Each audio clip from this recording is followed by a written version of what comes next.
Okay, I'm going to show you how to tie on using shoelaces. It's a great way to eliminate loom waste. And I'm going to have a shoelace for every inch of warp I have on the loom. So I'm going to take my shoelace, fold it in half. It's a 27-inch cotton shoelace. And I'm going to use a lark's head knot to tie it on the front cloth beam rod. So that's one.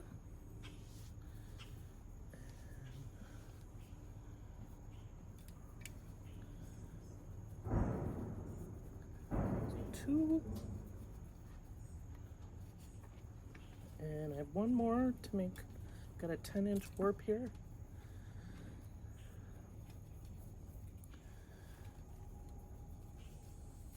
Okay, so now I have all my shoelaces on, and then what I need to do with the actual warp, I'm gonna tie knots in approximately inch bundles, 1-inch bundles. I have a 10 dent reed here, so that would be 10 threads. So I've got, let's see,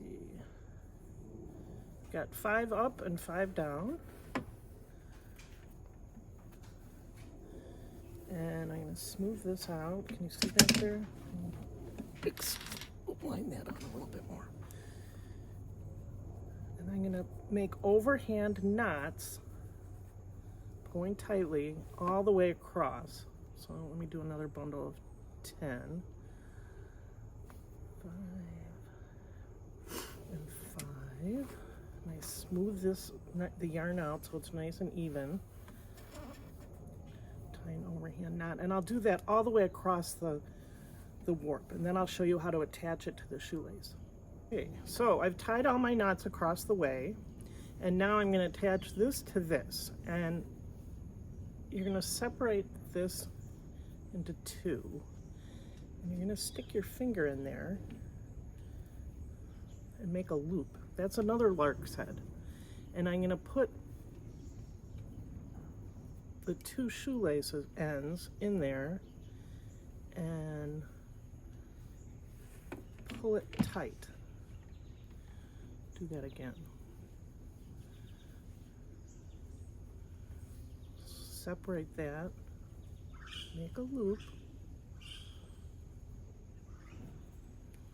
put the 2 shoelace ends in there and pull tight.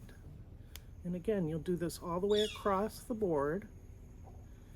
And we've got a little rain out here on my lovely deck today. Okay, I'll just keep doing that and we'll come back and show you how to tighten it up.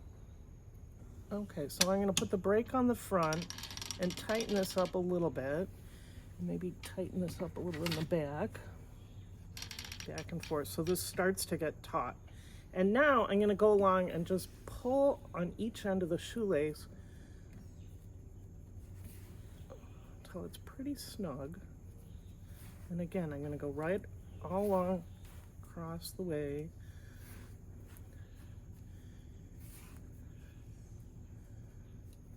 And this is just getting it ready for final tautness. Okay. So I want this nice and even all the way across the way.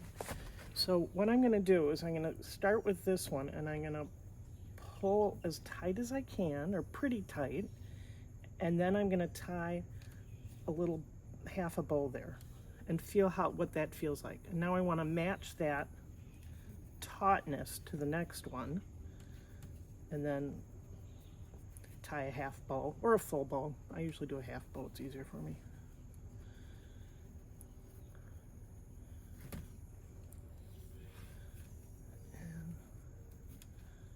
Measuring. And a wool warp is pretty forgiving.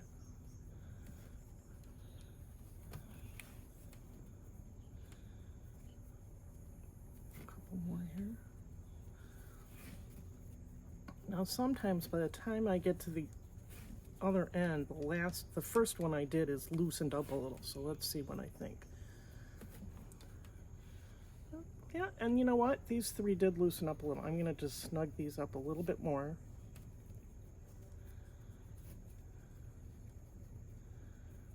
And it's easy, you just pop that bow out.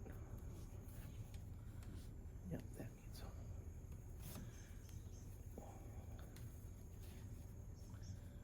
There, I have a pretty good warp. I'm ready to start weaving.